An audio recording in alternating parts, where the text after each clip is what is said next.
Have you ever noticed that your life keeps returning to the same shape, no matter how many times the characters change? A different city, a different face across the table, a different job title on the door, and yet somehow the same ache finds you again, wearing a new costume, but speaking in a voice you'd recognize anywhere. It feels like coincidence. It feels like bad luck or timing, or simply the world being unfair to you in particular. But beneath the surface, something quieter is at work. Not fate exactly, and not chance either. A story. One written long before you had the vocabulary to question it. Running underneath your days the way a river runs beneath ice. Invisible until you fall through and feel how cold and how old it actually is. This is the hidden narrator inside you. Not the subconscious in the abstract sense, but the specific, particular story it keeps telling about who you are, what you deserve, and how this is supposed to end.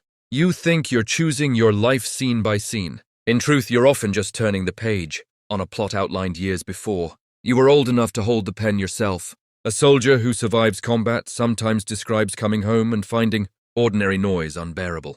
Not because the noise is dangerous, but because an old chapter of the story, the one about vigilance, about danger arriving without warning, still hasn't been told it's allowed to close. A person who grew up walking on eggshells around a volatile parent sometimes finds themselves scanning every new room. They enter for the same warning signs, long after the room has become genuinely safe.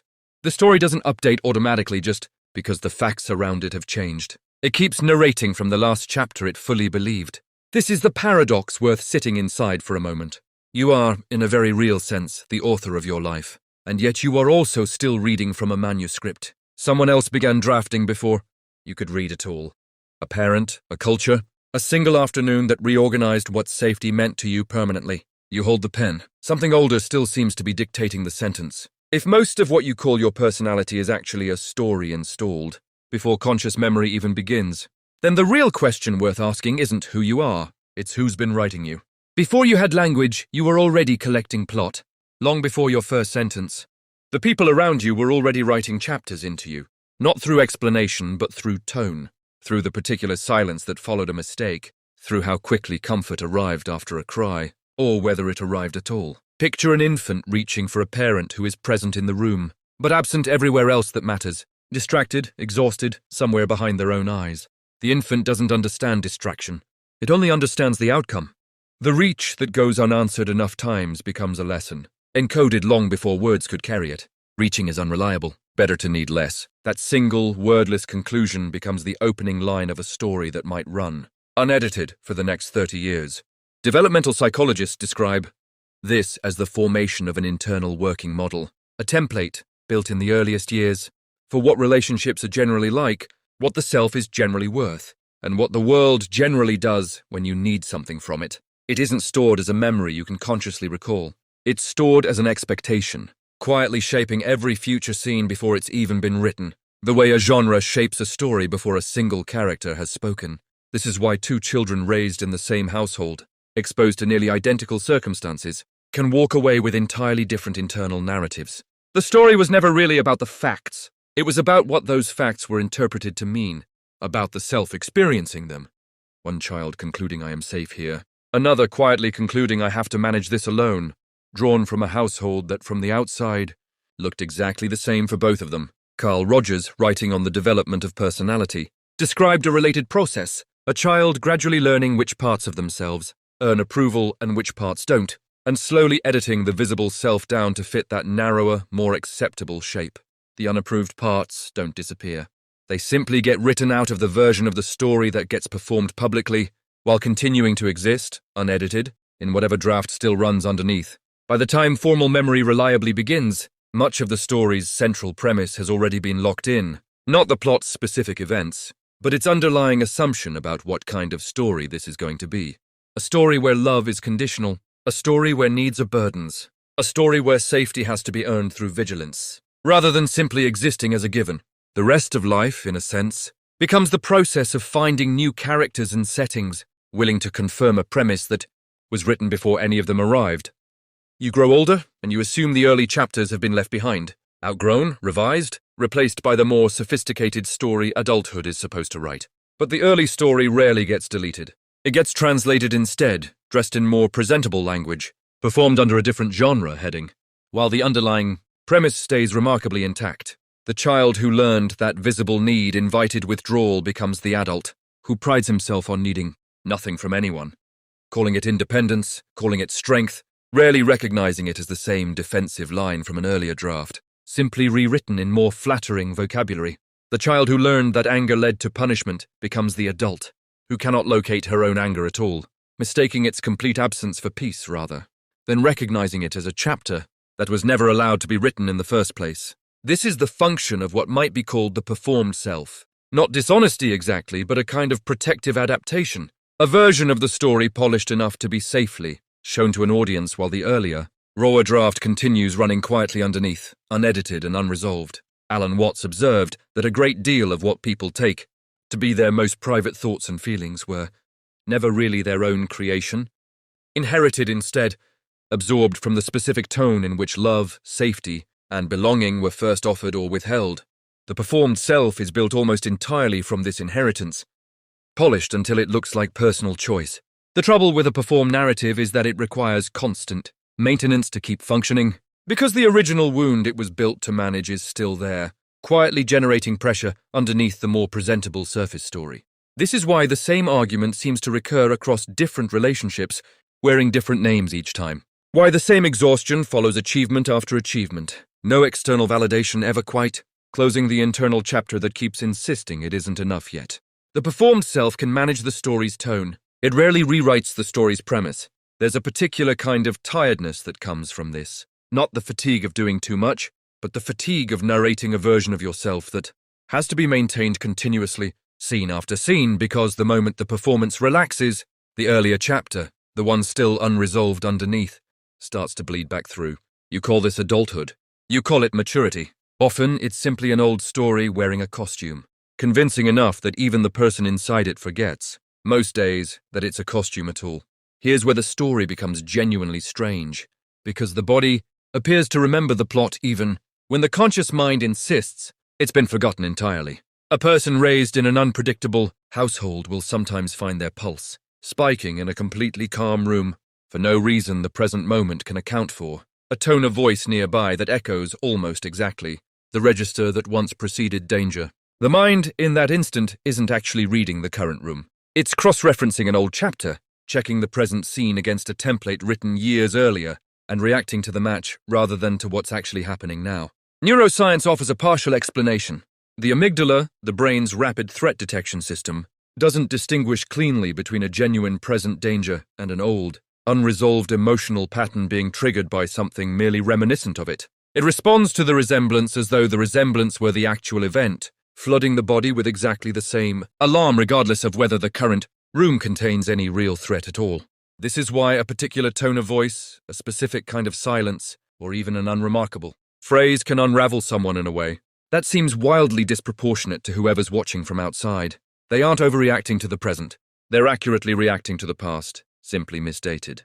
Psychologists describe a related pattern known as repetition compulsion, an unconscious pull towards situations that recreate an original wound, not out of any desire to suffer, but out of some deeper, largely unconscious hope that this time, the ending might finally change. The person who keeps choosing emotionally unavailable partners isn't failing at love. Some older part of the narrative is still trying to secure the outcome the earliest chapter never got, to finally be chosen, fully, by someone who initially looks just enough like the person who once wasn't fully available at all. The casting changes. The scene's underlying question stays remarkably consistent. Jung named the exiled portion of this story the shadow, everything about the self that didn't fit the version that earned approval, pushed out of the visible narrative, and into a kind of unlit basement it doesn't actually leave. What gets exiled there doesn't disappear. It resurfaces sideways, through a temper that seems to arrive from nowhere, through a numbness that shows up exactly when feeling was called for, through dreams that keep circling the same unresolved image without ever fully explaining it. Jung's observation was direct. What remains unmade conscious doesn't quietly retire. It continues directing behavior from underneath and gets experienced, mistakenly, as simple fate. The story was never written by you alone. Long before any individual household had the chance to shape it, a much larger narrative was already circulating, and it wrote its own chapters into you the same way water writes its shape into stone. Slowly, continuously, and almost entirely without your notice. Every culture hands its members an inherited plot about what a life is supposed to look like in order to count as successful, as worthy as safe from judgment, achievement narrated as proof of value, busyness narrated as evidence of importance, certain emotions narrated as acceptable to display and others quietly written out of the acceptable script entirely, until an entire generation grows up fluent in performing confidence, while remaining nearly illiterate in naming grief. Cognitive science describes the human brain as fundamentally pattern-seeking, absorbing repeated cultural signals until they stop being questioned and simply become the assumed shape of reality. A symbol repeated often enough, a particular definition of beauty, a particular marker of success, stops registering as one option among many and starts operating as an unquestioned premise, quietly steering choices that feel from the inside, like personal preference rather than inherited script. Viktor Frankl, writing from considerably harder circumstances than most people will ever face, argued that even when almost every external freedom has been stripped away, one freedom remains fully intact.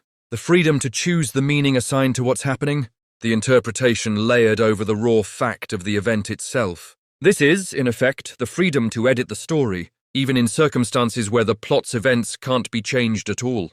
It's a considerably harder freedom to exercise than it sounds, because most people never realize the editing pen was in their hand the entire time, having assumed, without examining the assumption, that the story's meaning arrived pre-written alongside its events. This is the quiet trap of an entirely inherited narrative. It feels like truth rather than inheritance, precisely because it was absorbed too early and too consistently to ever be experienced as a choice. You don't examine the water you've always been swimming in. You simply call it the world, and build a life trying to succeed within its terms, rarely stopping to ask whether the terms themselves were ever actually yours to accept. There's a particular moment, usually arriving quietly, often late at night, when the day's performance has finally stopped requiring an audience, when the story's seams start to show. Everything, on paper, looks correctly assembled. The career, the relationship, the outward rhythm of a life going according to plan, and yet something underneath refuses to fully settle, insisting, in a voice too quiet to argue with directly, that the plot has drifted somewhere it was never actually supposed to go. This is the particular exhaustion of narrating a self, built primarily for approval rather than accuracy, a story performed well enough to be believed by nearly everyone, including, most of the time, the person performing it. Psychologists describe this gap as emotional dissonance, the widening distance between what gets displayed and what actually gets felt underneath the display. A split that eventually produces its own quiet form of suffering, distinct from whatever the original wound was in the first place. The person maintaining this gap doesn't usually experience it as dishonesty. It rarely feels like lying. It feels instead like competence, like simply managing things well, staying composed, being the reliable version of the story other people have come to expect and rely on. The cost of that competence accumulates slowly and largely invisibly, showing up eventually as a fatigue that no amount of rest seems to touch, because the exhaustion was never physical to begin with. It was a narrative, the accumulated cost of performing a plot that quietly diverged, chapter by chapter, from whatever the story would have become if it had been allowed to run honestly from the start. There's a specific kind of grief that arrives with this recognition, and it's worth naming directly rather than rushing past it. It's the grief of realizing how many years were spent perfecting a performance, rather than actually inhabiting a life, mistaking the applause for the same thing as belonging, mistaking exhaustion for the same thing as purpose, mistaking the absence of visible conflict for the presence of genuine peace. This grief, uncomfortable as it is, tends to be the first honest scene the story has produced in a long time. Here is where the story can actually change, and it rarely happens through force. The old chapters don't respond well to being argued with directly. Pressure applied against an old narrative usually just entrenches it further, the way gripping something too tightly tends to make it harder to release rather than easier. What the story responds to instead is attention, the same quality of attention it originally lacked when it was first being written.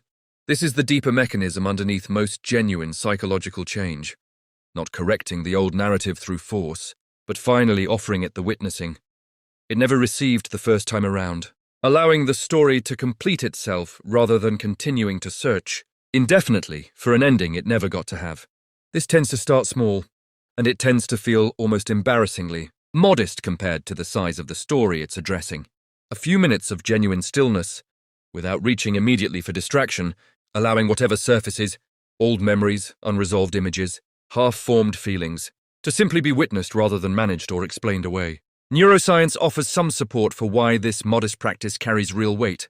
Sustained, non-judgmental attention to an internal state appears to measurably calm the same threat detection system that keeps reacting to old chapters as though they were still currently unfolding. Attention itself functions as a kind of correction, informing the nervous system, gradually and through repetition, that the emergency it keeps rehearsing has, in fact, already ended. Writing tends to help for a similar reason. Not writing as performance, but writing as a way of finally letting the old chapters find language, since much of what got encoded early happened before language was available to hold it. Dreams often become more vivid and easier to recall during this kind of process, and it's worth treating them less as noise and more as correspondence. The story sending forward whatever material still hasn't been fully integrated into the version being consciously lived. The specific language matters more than it might seem to, not the forced optimism of a hollow affirmation, but small, honest, testable statements. I'm allowed to need things. I don't have to earn rest. Statements like these feel foreign at first, occasionally even faintly absurd, precisely because they contradict a premise that's been running, largely unexamined, for decades. Repeated with genuine attention rather than performed insistence, they begin to function the way any repeated experience does. As new information the underlying narrative can eventually incorporate, revising its premise the same patient way the original premise was installed in the first place, gradually, through repetition, over time. What if the story you've spent your whole life trying to escape was never actually the enemy? What if it was simply the earliest, most honest account you had of what safety required, written by someone too young to have any better information available, and never properly updated since? The subconscious narrative isn't a flaw in your design. It's evidence that something in you was paying extraordinarily close attention, long before you had any conscious say in what it was recording. It absorbed exactly what it needed to in order to survive, whatever conditions it found itself inside of, and it has been faithfully protecting you, in its own outdated way ever since, using old information applied to a present that has, in most cases, actually changed. Freud pictured the mind as an iceberg, its largest mass submerged and invisible beneath a small, visible tip. Jung went further, describing an entire personal underworld of forgotten material that continues to speak, indirectly, through dreams and unexplained repetition. Both were pointing at the same underlying architecture, not a monster hiding beneath the floor, but an archive, patient and enormous, holding every version of the story that was ever actually lived, waiting less to be defeated than to finally be read all the way through. You are, in the end, both the author and the character, writing the next chapter, while still narrating from a draft assembled long before you held the pen with any real intention. That paradox doesn't need to be solved so much as it needs to be acknowledged honestly. Because the moment it's acknowledged, something genuinely does shift. The story stops being something that simply happens to you, and starts becoming something you're capable of, participating in the writing of, one honestly witnessed chapter at a time. So the next time an old, familiar ache surfaces without any explanation the present moment can account for, pause before reaching for the usual distraction. That ache isn't a malfunction. It's a chapter, finally surfacing, asking not to be silenced again, but to finally be read.